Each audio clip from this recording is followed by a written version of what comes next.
Good evening mga kabsat. Nag-iinit ang laban, may voting na nangyari kanina. Pero siyempre, kailangan natin intindihin muna ano ba yung pinagbotohan nila. So, let's start. Habol tayo. The status of the hearing is that Senator Pimentel requested that the motion be reduced into writing, Yun which na. Senator Cayetano did earlier. Sir President, should I read it for the record or ask the Secretariat to read it for the record? No, Senator Judge Cayetano, will you please read it into the records before we divide the House and put the matter to a vote? Thank you, Mr. Senator President. Cayetano, you may proceed. Mr. Presiding Officer, I move to amend the motion of Senator De La Rosa to read as follows, that the articles of impeachment be returned to the House of Representatives without dismissing, and that should be nor terminating the case until Nor. such time that one, the House of Representatives certify to the non-violation of Article 11, Section 3, Paragraph 5 of the Constitution, which provides that no impeachment proceeding shall be initiated against the same official more than once within a period of 1 year, including the circumstances of the filing of the first 3 impeachment complaints. And number 2, that the House of Representatives of the 20th Congress communicate to the Senate that it is willing and ready to pursue the impeachment complaint against the Vice President. Having been restated in compliance with our rules, the presiding officer will now proceed to divide the House. Should anyone desire to explain their vote, he or she may do so after the vote has been taken.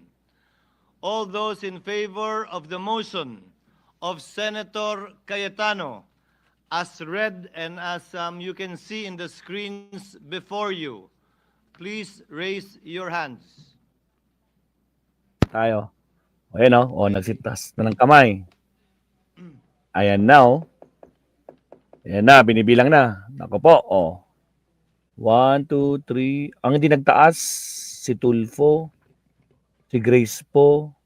Pati si Ligarda, hindi nagtaas ng kamay. Hindi nagtaas ng kamay si Ligarda. Si Binay hindi okay. Binay, Grace po, tsaka si All Tulfo. those against the motion of Senator Judge Cayetano, please raise your hand. Ayan na 5 lang sila.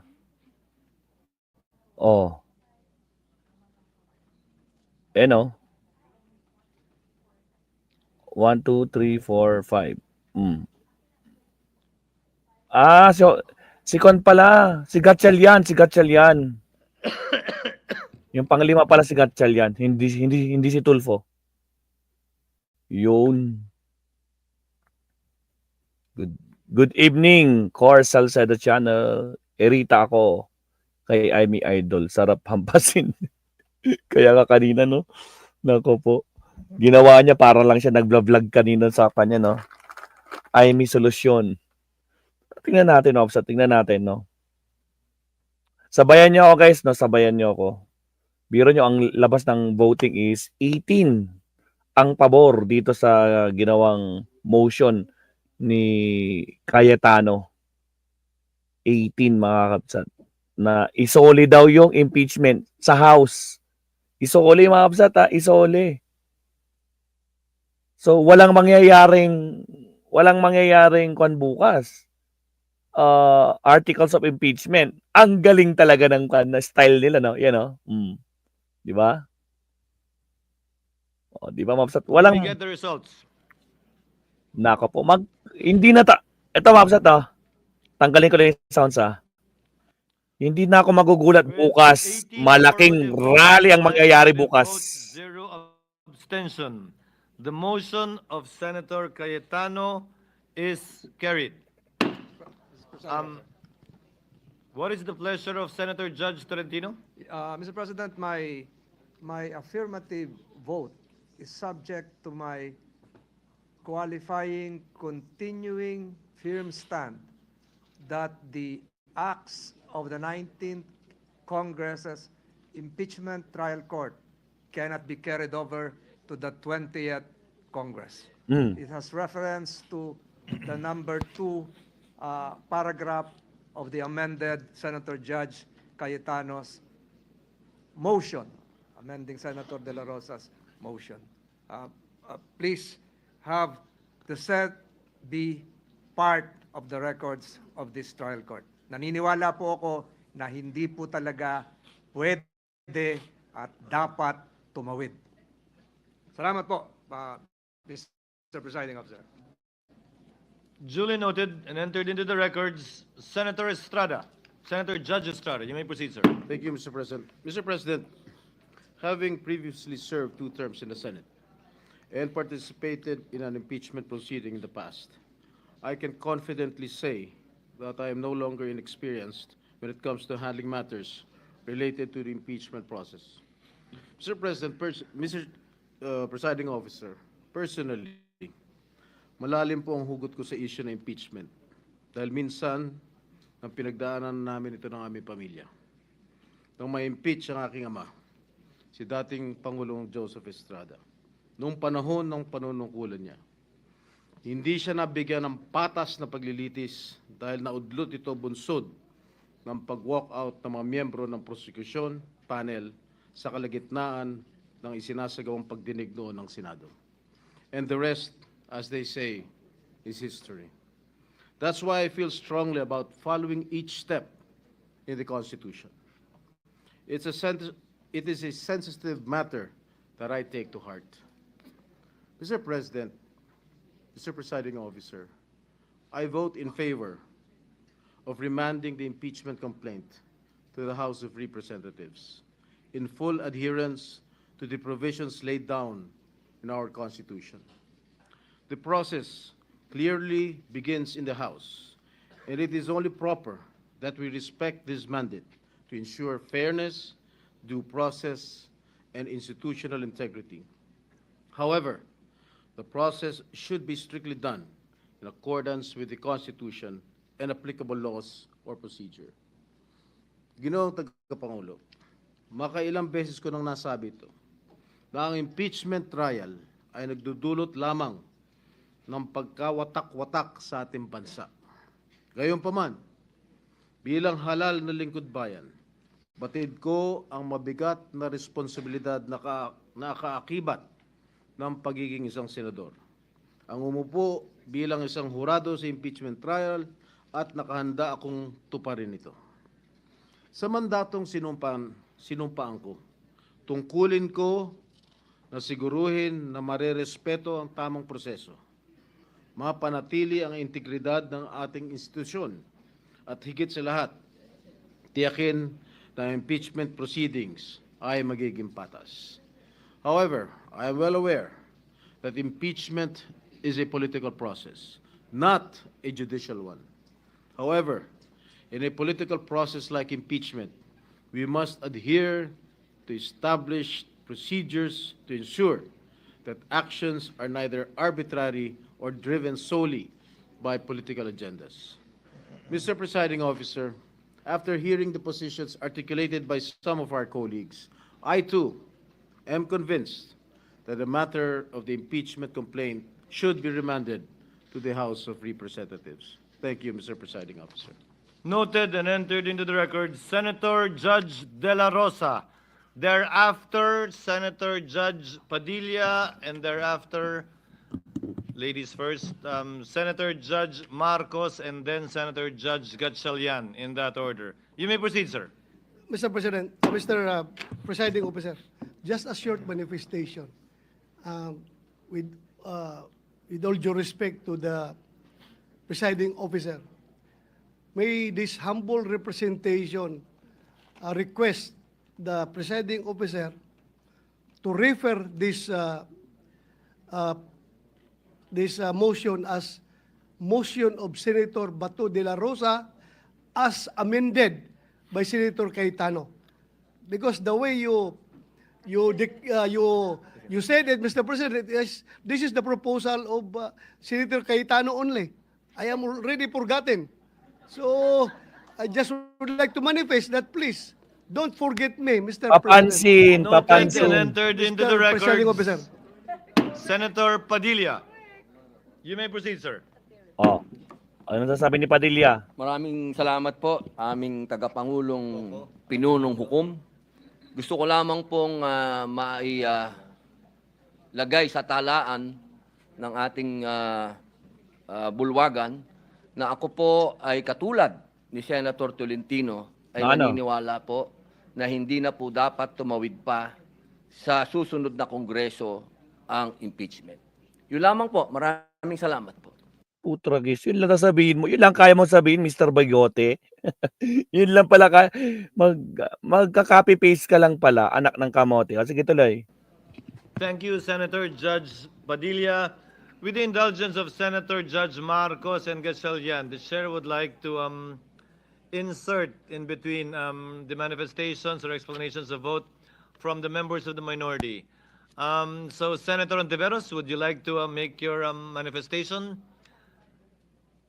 Thereafter, Senator Judge Marcos. You may proceed, ma'am. Salamat po, Mr. Presiding Officer. I strenuously vote no to the motion. The wording of the approved motion introduces unnecessary ambiguity to the already politically charged proceedings. Ang return po ay pagsauli o pagbalik. Sa usapin ng judiciary, nire-remand ang kaso pabalik sa lower court for further proceedings. Kaya po, I cannot accept this kind of wording. It is dangerous and disingenuous, particularly when the rules of court have suppletory application. The same purpose could have been achieved by merely asking the House prosecutors to file a compliance and clarify certain issues. Wala pong remand o return sa konstitusyon. Ang obligasyon natin, try and decide. Isa po itong kabalintunaan, Mr. Presiding Officer. Noted and entered into the record. Senator Judge Marcos, you may proceed, ma'am. Yes, maraming salamat sa ating presiding officer. Sang-ayon po ako sa motion ni Senator Judge De La Rosa at Senator Judge Cayetano, basta't maliwanag na ititigil ang proseso hanggat di natutupad ang dalawang kondisyon na sinaad ng ating amendment. Ang sabi, accountability? Accountability ba talaga? May dalawang SKL ako dyan. Una, SKL, share ko lang. Share ko lang na si VP Inday Sara ay sinampahan ng kaso sa Komisyon ng Audit, ang COA, sinampahan ng kaso sa Supreme Court, sinampahan ng kaso sa iba't iba pang korte, sinampahan ng kaso ng Department of Justice, pati na rin ng PNP, at sinampahan ng kaso ng disbarment. At kanina lamang, may panibagong isasampang 612 million na namang confidential fund ng OVP at ng Department of Education. Walang tigil na kaso. Kung accountability ang tunay na gusto ng mga birit ng birit, bakit hindi paghusayan ng mga kaso para panagutin si VP Inday sa mga yan? May multa yan, may kulong if ever mapatunayan. Aba, damang-dama ang accountability kapag ganyan. Itong impeachment na inipit, inupuan, nilimliman, minadali, ibinalibag sa Senado sa dulo ng sesyon. Ito ay ang pinakamaliit na iskinita ng accountability na yan. Itong ipinipilit na impeachment, aminin man nila o hindi, ay para lamang manira ng imahen ng isang publiko at walang uuwian, kundi pag-disqualify kay VP Inday Sara para sa eleksyon ng 2028. Yun lamang ito. Pinahihirapan pa natin ang ating mga sarili. Alam naman nating lahat, tayo at ang sambayanan. Hindi accountability ito. Tungkol ito sa pagpigil kay VP Inday Sara para sa 2028. Huwag na tayo mag-production number. Yan ang gustong puntiryahin. Kaya ang pangalawa kong SKL, ikalawa SKL, saan ka lulugar? Kapag umuo ka sa pagpatuloy ng impeachment, magpadala ka sa mga ambisyoso ng 2028. Kapag pinadismiss o pinaremand mo naman, sasabihan kang pinoprotektahan mo si Inday. SKL, saan ka lulugar? Ako sa tama. Magpakatotoo tayo, mga kapatid na hukom at senador. Malayo pa ang 2028. Maraming gutom at naghihintay ng serbisyo mula sa Senado. Hindi tanga ang Pilipino. Alam natin ang motibo at tunay na pakay ng mga lulong sa ambisyon Lulong at na naman. kapangyarihan. Maraming salamat po. O mga kapsat, press 1 sa mga naniniwala kay Aimee. Press 2 sa hindi. Naniniwala ba kayo sa sinabi ni Aimee? Press 1. Sa mga hindi, press 2. At syempre guys, huwag kalimutan mag-like and subscribe. Ilan like natin? Shoutout sa ating ilang viewers. 3,400 viewers. Baka naman mga kakabsat, no? Ay, grabe naman kayo. 192 lang yung like natin. Shoutout naman sa ating 3,500 to going to 3,600 live viewers. Tapos, wala pang 200 yung nag-like. Baka naman. Baka nakalimutan nyo mag-like, mga kapsat. Like and subscribe po tayo, mga kapsat. Okay? Like, magre-refresh ako ha. Pag hindi gumalaw yan, naku po, pag galawin nyo na. Galaw-galaw naman, mga kapsat. Wala pong bayad yan. Huwag nyo naman gawing less than 200 yung like. 3,000, almost 3,600 tayo ngayon. Baka naman. Saan yung hustisya nun? No? Wala pa sa 1.8 ang nagpaparamdam sa inyo. Like po tayo. Wala pong bayad yan, mga kapsat. And subscribe na rin. Salamat, mga kapsat. Okay, tuloy. Noted and entered into the records. Chair would like to warn the people in the gallery to kindly refrain from making statements while the court is in session.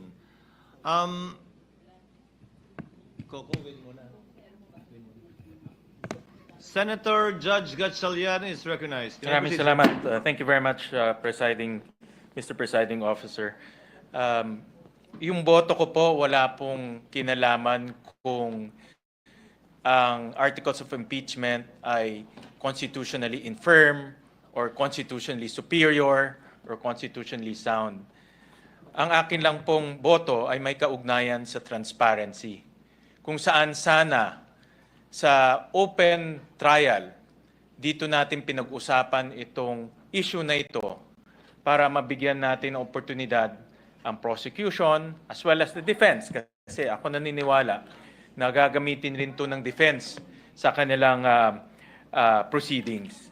At dito po sa open trial or sa trial proper, magkakaroon na ho tayo ng oportunidad rin, tayo mismo, mga senator judges, na tanungin, busisiin in dokumento, at kung mahina ang depensa ng prosecution o mahina ang argumento ng prosecution team, pwede pa nating outright i-dismiss doon po sa open trial or sa trial proper.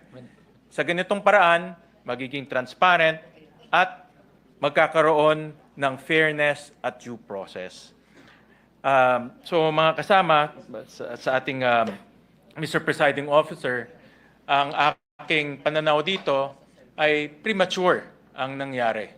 Pero rinirespeto ho natin ang desisyon at pagboto ng mayorya dahil ito po ang kanilang nakikitang daan. Maraming salamat po. Thank you, Senator Judge Gatchalian. Senator Judge Pimentel. Ayan na, Pimentel, mga May kapsat. proceed, sir.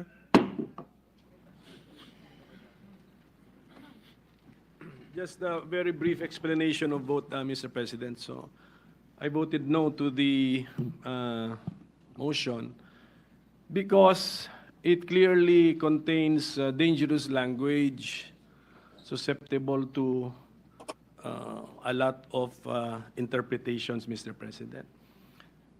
Kita naman natin sa explanation of vote ng ating mga kasama, suspend lang palang gusto, return ang ginamit. return na nga ang ginamit, remand ang explanation.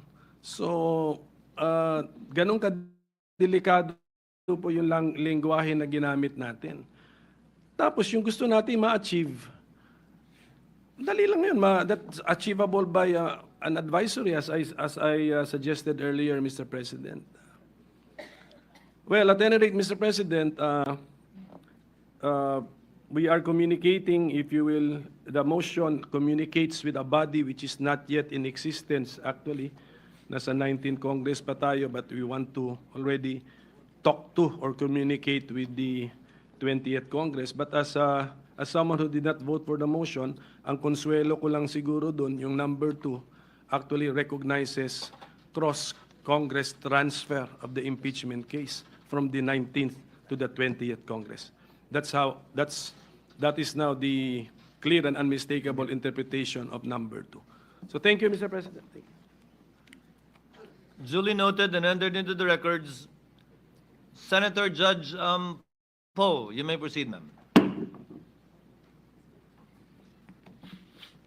While I voted no to the proposal of Senator Bato de la Rosa as amended by Senator Cayetano, for it to be remanded as opposed to dismiss the, tama ba yun? O, for it to be returned as opposed to being dismissed, the impeachment case. I would like to make it clear that I respect the decision of the majority and also that ang paglilitis ay hindi hatol ng pagkakasala.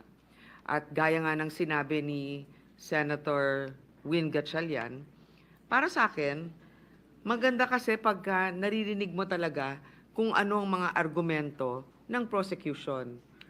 Imbis na iba kasi pag dokumento lang ang isusumite at babasahin. Ngayon, noon ko pa sinasabi na naniniwala ako na dapat tuloy-tuloy talaga ang paghatol nito at hindi lamang matatapos dito sa Kongreso na to. Pero nakakalito rin yung mga ibang posisyon na nagsasabi we cannot compel the next Congress to act on our motion or unleft what do you call this or unfinished business or work. Kaya nga kahit na meron tayong pinagbotohan na ganyan, there is no guarantee. I don't think it's binding to say that the 20th Congress will take this up. Yun lang yung para sa akin din. At saka, ang sinasabi nga, di ba, the Constitution says that once a complaint is filed, kinakailangan forthwith nga or magkakaroon ng trial para dito. So, ang iniisip ko lang, 19th Congress and what our mandate is to actually hold a trial. Ngayon, sinasabi ng ating officer or ano nga ba? Mabsat. Grabe, ngayon ko lang nasilip. 4,300 na pala tayo. Baka naman, Mabsat. Shoutout sa 4,300. Shoutout. Like and subscribe po tayo, Mabsat. Like and subscribe. Ilan na yung like natin? Check. 700 pa lang mga kakabsat. Butragis. 3,000 plus pa ang nagpaparamdam sa inyo. Baka naman. Pabuti nyo na 1,000 yung like natin, Mabsat. Maraming salamat po. 300 lang yan. Out of the 4,200 plus. Okay, tuloy. Pasok, Senator Poe. Presiding officer, sinasabi ng ating presiding officer na tuloy-tuloy pa naman ang summons nito. Magpapadala ng summons. So siguro ang tanong ko, para malinawan, magpapadala tayo, unang-una, return to the House. Kung sumagot sila bukas, na may sagot na sila, tapos pinadala natin yung summons, after 10 days, may dapat sila sumagot, so napadala dito sa atin. Tapos sabihin ng prosecution, ng House, we don't need 5 days to prepare. We're already ready. Kunyari, after 10 days. So after 10 days from whenever. So that's still before still before June 30. Will we proceed with this trial, Mr. Presiding Officer? Sagot.